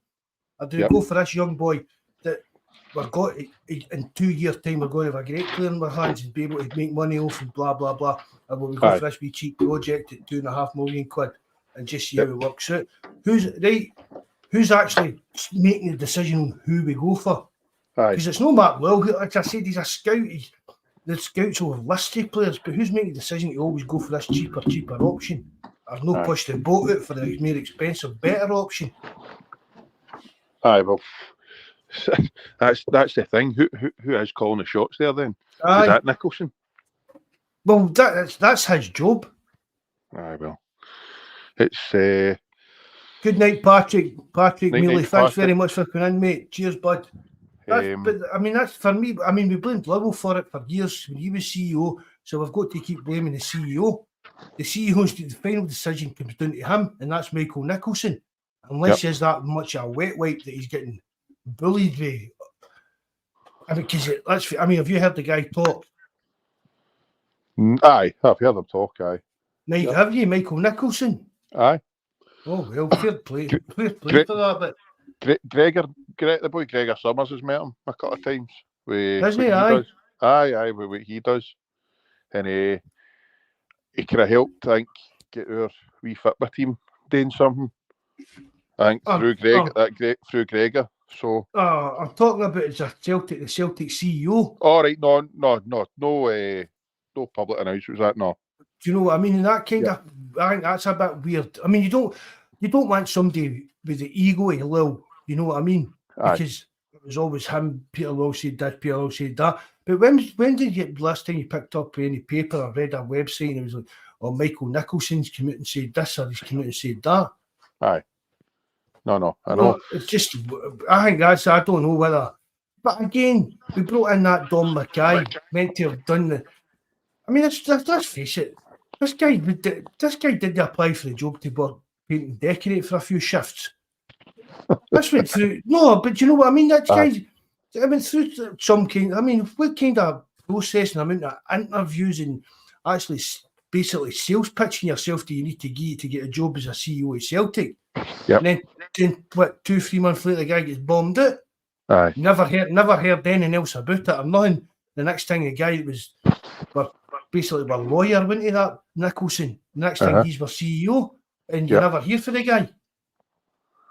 Aye, it was certainly a weird one, mate. Certainly a weird one. However, it's galling. But as I said, I think there's going to be a tipping point soon. And I just hope that we've got enough tank to take maximum points between now and this January transfer window and go again and see what happens. The January, that's a big one for me. Aye. Oh, it's a big one. I mean, team. We've got to be realistic. Aye. But you've got to be realistic. We know it's hard to get signings in, but even if you have to fling another £500,000 at somebody to get them in, just do it, Celtic. Do you know what I mean? Of course. Let's no penny pinching. No. We're kind of backed into a corner a wee bit, and teams will know that, and they're going to want a wee bit extra dough off us. But that's the position that we've been forced into by your own stupidity in the summer. There was no, we knew what money was coming in. So we've caused all our own problems, mate. When 100%, spending the money. 100% on that, Jerry. So it's and see, as us as fans have been guilty enough just to say, we've won the league. Us as fans have been guilty enough, and allowing the board to paper over the cracks and flipping top. I mean, it's almost predictable every season. You hear about just before season ticket renewals come out, what's going to be happening. You think they're going to be spending money, they're going to be doing this, and you're you're let down again. Every season the same shit happens because you've won the league. Papers over the cracks, everything's rosy in the garden. They can look forward to the automatic Champions League place money. And then take it everybody. But that's what I said the other night on the pod and that. It's the same every single year. I've done the forum and that, Jerry. It's just rinse and repeat the same. Aye. At this times of year, everybody wants the board out, sack this shit, get rid of Peter Lowell, do this, do that. But come May, if we've won the league, won the cup, and qualified for the Champions League, you're just moaning. Exactly. What are you moaning about? We've just won the league and you're moaning about the board. Well, aye. We've done it. We do it every year, moaning about the board letting us down. We can't just keep doing this. There's got to be a point where, I mean, see, I find it hard that a businessman with a guy that's made the money, Dermot Desmond, lets one of his companies be run so bad. No, this is what I feel to believe, and I think it's yourself, Mark, said about his son. You're hoping that when his son gets involved, but I don't know what. I mean, he's not. How often is he over at Parkhead? And it's for let it was. I mean, you said it about the Rodgers and him are good pals. I mean, do you think he's going to bring Rodgers in here, not to back him? This is what I don't understand. I know, that's exactly the thing about it. It's you'd have weird. thought, regardless if he's brought Rodgers over here and let's say Nicholson, Law, whoever, saying no, you're not signing him, he's too much. You're not signing that one, he's that. He would just pick up the phone and say, look, what's going on here? You've promised me I'm going to get money. This is going to happen. I can run things my way, sign players who I want, but you're throwing me under the bus here. What do you expect me to do? So there's something not right, mate. There's been some murmurings in that after one of the European games, wasn't it? That Rodgers and Desmond had met up and Rodgers had kind of called him out on it, but that could be Celtic leaking that just to make us feel better. All right, that's it. Right, Rodgers has dug him out about it. Everything's all right. There was a picture going around, mate. It was an old picture, I'm sure, of them all in that meeting. Was it no? There was a said that was one. It would be here previously when he first. But so, don't get me wrong. But you'd have thought that Rodgers. If I was Rodgers, I'd be phoning him up saying, "Hey, what's happening here? You've said I'm going to sign my own players, or I'm going to be in charge of this, and you're selling me down the river. I mean, what's going on?" And I think, ego-wise, I don't think Rodgers would allow it not to happen. I think he would. I don't think he's just going to sit there and take it. I think he would be on the first one on the phone to say, "Look, where's the money and what's happening here?" Because I'm off. He's shown it before that he's prepared just to walk out. I don't think for 1 second he would bother again. And this time he would probably come out and just spill his guts. He would need to. Aye, exactly. Do you know what I mean? But and see if he did, there's no a fan in the world would turn against him if he came out and spilled his guts and said he'd been let down and stuff. Definitely no. I was just about to say that, Mark. No, you would all actually say to me, well, fair play for coming out and saying it and at least telling us how it is, rather than anything else. Nobody would hold it against him because we say, right, well, fair dues. The guy's hands are tied. What do you expect him to do? Because he's been given projects and he can't take us forward with signing wads of them. So Karen thinks he'll be off at the end of the season. I think so if he doesn't get the money to spend. Definitely. Aye. But again, just come out and tell us then if that's what it is. He says I've been just lied to. Yeah. Again. I think January we'll definitely know. See if we but what we try and do, or at least who we get in, or what we try and do, that's the telltale. Where we're at or what's going to happen in the end of the season. But I don't think if he wins the league, I don't think there's much chance of him being off. But if he doesn't win that league, then I think there's a right good chance he'll be off as well. Oh, if he wins the league, he'll definitely stay with that new 8-game Champions League format and that stuff. Do you know what I mean? 100%. What about James White? Question: the bottom one. What option do we fans have to make a difference? I think we need to find that boy. It was in the north, the stand. The snobby seats. Aye, we need to get together with him. start I mean, lynching them. I'm old enough. I can remember this like Celts for Change stuff and stuff like that, but you're not going to get anything like that anymore. I don't know what. Honestly, I don't know what the fans can do. No, I genuinely don't know. I don't know. No, because there's even that big a split between the fans now. Aye, no, there is, but this is it's hard to imagine the way our season finished last season to where we are right now. I know. We both thought Ange was for the off. Who cares? But the majority of the players are still there. But the whole kind of club felt more together. But right now, this is like, as long as I can remember, the divide between the board, the fans, and it's frightening. It's a ridiculous situation to be in. But this could all be resolved. It could all be resolved. However, it's typical Celtic. We always want to do things the hard way. And it's the longer this shit rumbles on, it's the bigger effect it's going to have on the players, the fans, and everything else going about. But it's got to get addressed. I mean, it's like come the end of the season, but Celtic's going to earn £100 million in the bank. Aye, Aye, I mean, a Scottish team having that kind of money, and I don't just to be in the situation we're in. It's a pure dereliction of duty for any board, any business to let this happen to them with the money that they've got there. Mm-hmm. I mean, I can't imagine I don't even imagine there's many clubs doing in England that can say they've got £72 million sitting in the bank. No, it's Scottish football. Look what you get for winning the league. It's ridiculous, but yet we're wanting to say we've got 70-odd million and pat ourselves in the back. Oh, that's fantastic. That's great. We'll just keep letting this building up for a rainy day. Meanwhile, the team's getting older, the players in the pitch are getting shite. But I know it's fantastic. We've got all this money sitting in the bank. But what use is that going to do to anybody? Apart from sicking the fans, weakening the team, and all the rest of it. It's just they're going to need to spend massive amounts to upgrade the players. I just can't comprehend it, mate. To be honest, I don't see how they're no giving the manager a decent amount of money to spend. And I know folk keep saying it. I've heard it umpteen times. Why did Rodgers come out and say that he's the final say in this?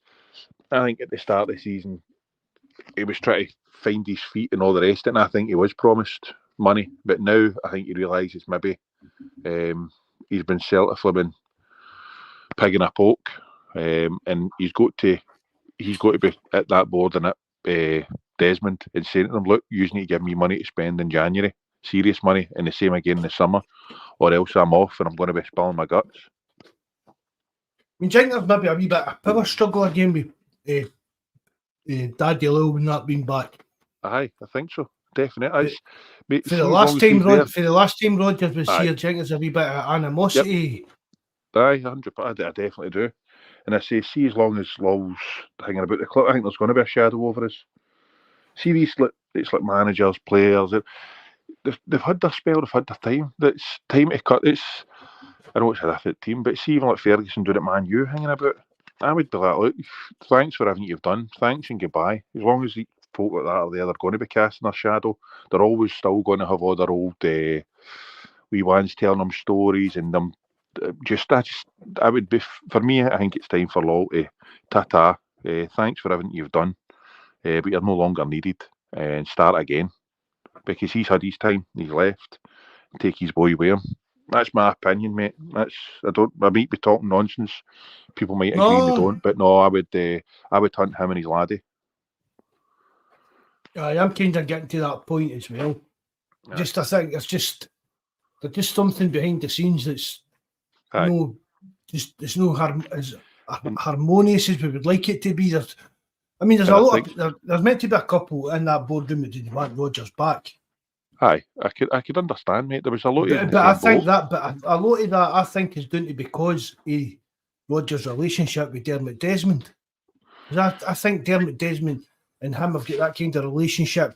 Whether he would actually act on something that Dermot Desmond said that Brendan Rodgers told him, I don't know. But I think that Brendan Rodgers and Dermot Desmond had a type of relationship they could phone up and say, yeah, need to have a word, man. This Peter Will again, he's sticking his nose into stuff, it's no concern them. I get a memo about such and such a player the day after Peter Will. Why am I getting this kind of shit? Do you know what I mean? And I think that would take it. I think your personal relationship overcomes a lot of the stuff that the board would like to be involved in, if you get what I mean. We both, I think, could assume that Lowell and Rodgers would have big egos, and you know what it's like having two of them in a room. They're not always, it's not big enough for the two of them. So I could totally understand how that would be a problem. But if it's got to one or the other, I'd be hunting Lowell first, and starting again. I'd hunt him and his laddie. No disrespect to him, but I think he's only there. I don't care if he was a city. I think he's only there because of Daddy. So I would get rid of the two of them.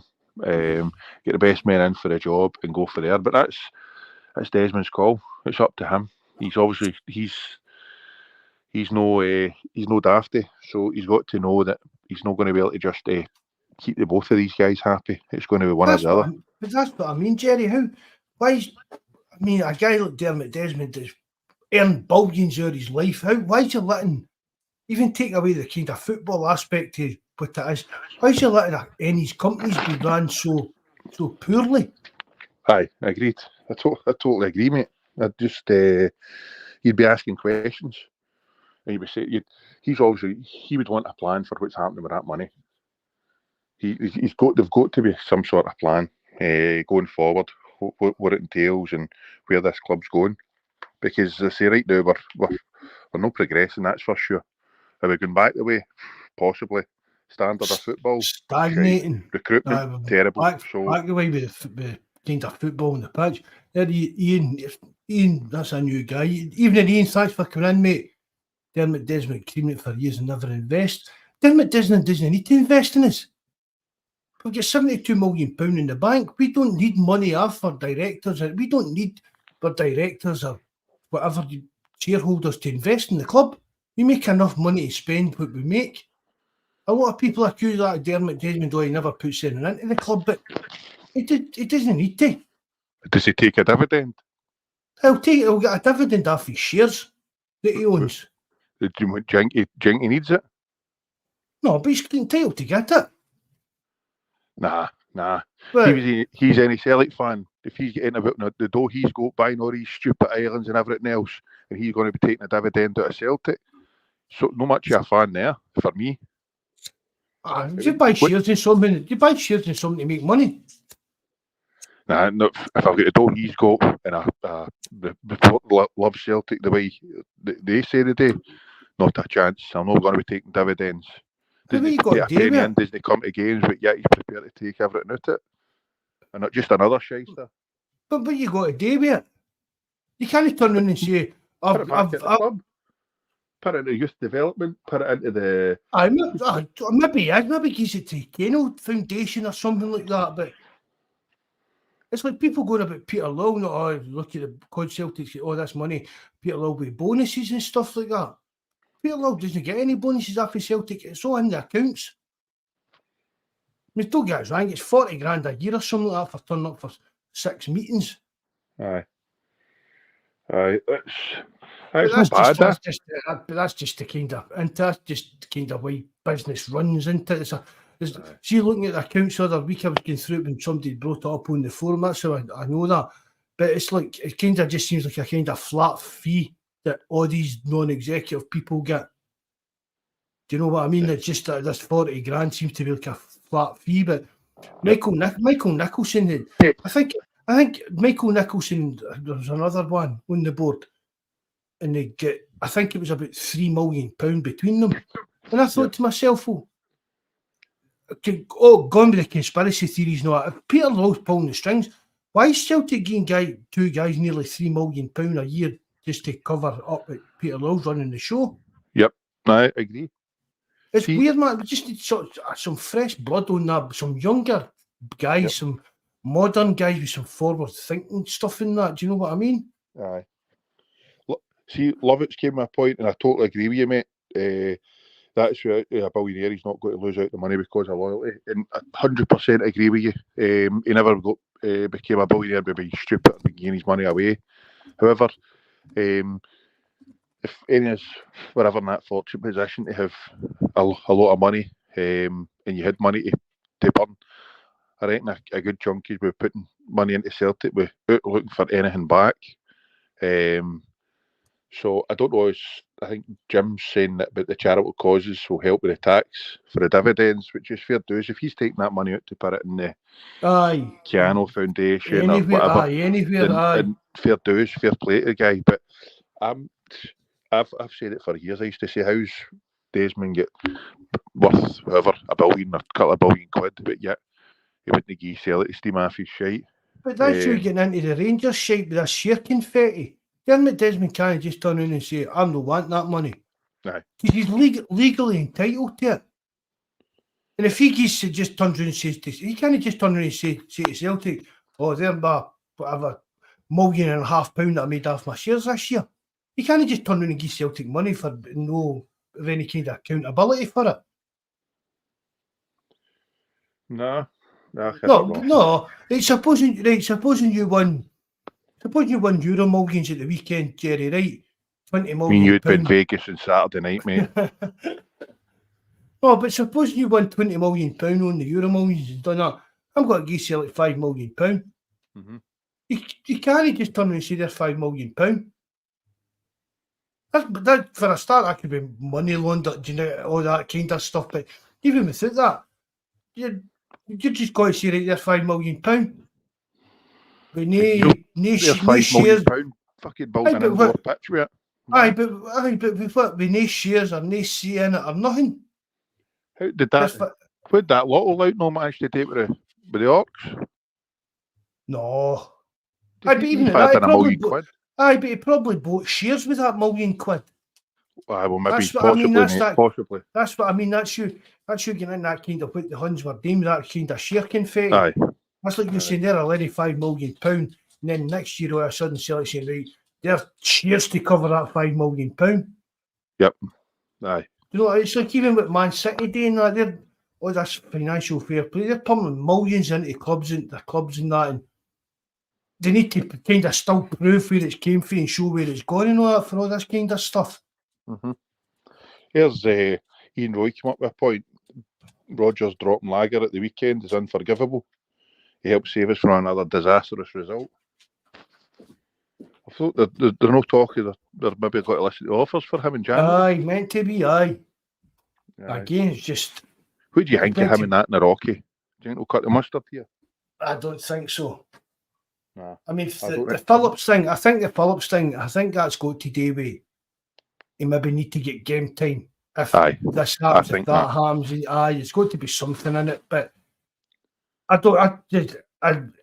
just don't see any of the two, Lager, Belki, Ornorovs giving any kind of future at Celtic. I really don't.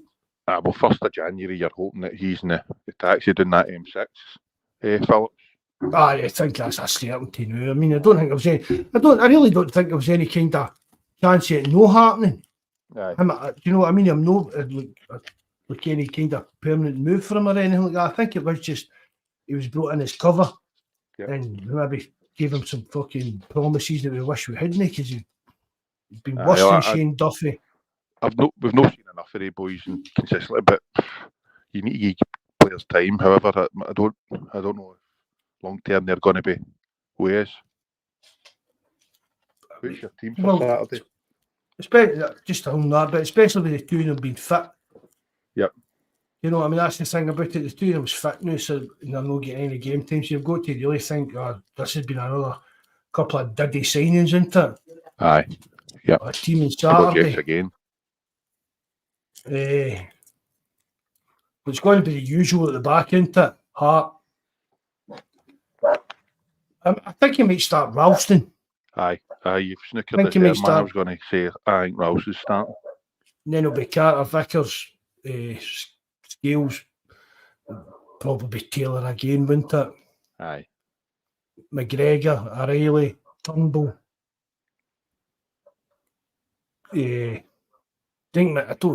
Think Maeda will start. Maybe just a bit too early for him, mate. Aye. And we don't want him to end up crocked. We want him playing against them at the end of the year, do you know what I mean? Because that's one that he keeps that Tavernier pinned back in the games, you know what I mean? 100%, mate. So probably, it wouldn't surprise me again to see Palmer, Kyogo and Mikey Johnson starting. Oh, fuck, geez, it just wouldn't it? I know, Jerry, but would it surprise you? No, 100%, no. 100%, but even James Forrest in front of Mikey Johnson. Aye, it's wild, mate. But I think your lineup's near enough spot on. But I just can't bring myself to say Mikey Johnson that's starting 11 again. If you start Mikey Johnson, he should be sacked in the spot. Aye, I'd give it to start with the young boys at wide, man, rather than him. There must be somebody there that's better than him. I was talking to Mikey the other day and I said to Mikey Johnson, I said, that's one of the worst 45 minutes I've seen for a Celtic player in a long time. And then I thought about it and it actually wasn't. It was the worst Celtic performance for a player I've seen for Yang the other week. In that 45 minutes. Yeah. Aye, but he's I'd let Yang Ash before I let Johnson. Johnson's chances and been here long enough. That's what I mean. Yang wasn't meant to be under a spotlight in this. Do you know what I mean? Starting games and no doing well. Yang is meant to be the project. Do you know what I mean? Yang should be coming on to replace somebody in the 60-minute, 70-minute mark. Get a wee running the team, see how he plays. I think this is a time though Rodgers has got to kind of tweak something because it can't be just same old, because we know they're just going to sit in and try and hit us in the break. So it's going to be backs there. Well, it should be their backs against the wall and difficult to break down. So it may be time to change the formation and personnel a wee bit to try and make our teams think. I just said, you know what Martindale's going to do? Aye. Just absolute scumbag anti-football. Do you know what I mean? Yep. Aye. So we'll wait and see, mate. But here's hoping. As long as we get the 3 points, I say it's the points over the performance now. Aye, especially the new. Aye, just get the points on the board and that's it. That's it, mate. Aye, definitely. So we'll wait and see and go again at the weekend and take it for there. I actually messaged Terence the other day at half time. No, I didn't. We were talking on the phone, went to Terence, and I said I thought we'd win 4-2, but it just didn't happen. Me, I was always optimist. You know what I mean? Aye. Well, when we went 1-0 down, and then I heard it was 2. I was like, nah, we'll come back. We're going to win this 3-2. It'll be fine. But nah, it was just. I was trying to play to the crowds, man. Trying to kid on that I wasn't too bothered while I was surrounded by the monkeys. But a minute I was away from them, man. I think the steering wheel nearly get ripped out the van. Saturday's game could still be getting played the new Jerry. We still wouldn't have scored a goal. That's how bad it was. Spot on, mate. Definitely. Especially with some of the chances we missed. We should be putting at least 2 of them away. I mean, Palmer's one's horrific. Maeda, I thought he should have get his studs onto that, man. Kyogo had a couple. I know that he could have done better. Kyogo had a couple as well. So, no, I mean, it was, I think the right was in the wall after Taylor had that strike in the first 5-10 minutes outside the box. That was a good shot, too. Cracking shot, but no, when he's striking a ball like that and he's no scoring, you know that we're in bother. So we'll wait and see. Enough tonight, Jerry, but that's no bother, mate. That's 2 hours. Absolute 2 hours. You're 2 talking shite, man. I know. Thanks for everybody for listening. All right, all the best. Thanks very much for coming on, Jerry. No bother, Jerry. Thanks again, bud. Good night, bud. Bye. Everybody in live chat, again, thanks very much for coming in, tuning in. Guys that listen back on Spotify and all the pod stuff and that, we really appreciate it. Remember, hit the like button. If you know how, please leave a comment because it helps us climb up the algorithm and that on YouTube. And if I don't speak to you before Christmas, have a great Christmas, lads. Hail, hail, good night, God bless.